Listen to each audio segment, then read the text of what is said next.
আসসালামু আলাইকুম ফ্রেন্ডস, আজ নিয়ে এসেছি টমেটোর পুডিং। সব কিছু যখন পুডিং হয়, চেষ্টা করে দেখি টমেটোর পুডিং বানানো যায় কিনা। খুবই মজাদার, সুস্বাদু এবং পুষ্টিকর। তো আমি এখানে হাফ কেজি টমেটো নিয়েছি। কামরাঙ্গা টমেটো টকটা একটু কম হয়।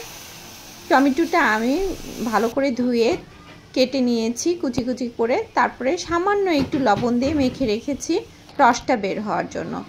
তো দেখলাম যে না, টমেটোর রস বের হয় না। তারপরে আমি ব্লেন্ডারে সামান্য একটু পানি দিয়ে ব্লেন্ড করে নিয়েছি। নিয়ে আমি রসটা বের করে ছেঁকে নিয়েছি। এখন টমেটোর রস আর চিনি একসঙ্গে চুলায় বসিয়ে দিয়েছি। যখন ফুটে উঠবে তখন আমি আগার পাউডার দিয়ে ঘন হয়ে এসছে, এই সময় আমি নামিয়ে নিয়েছি।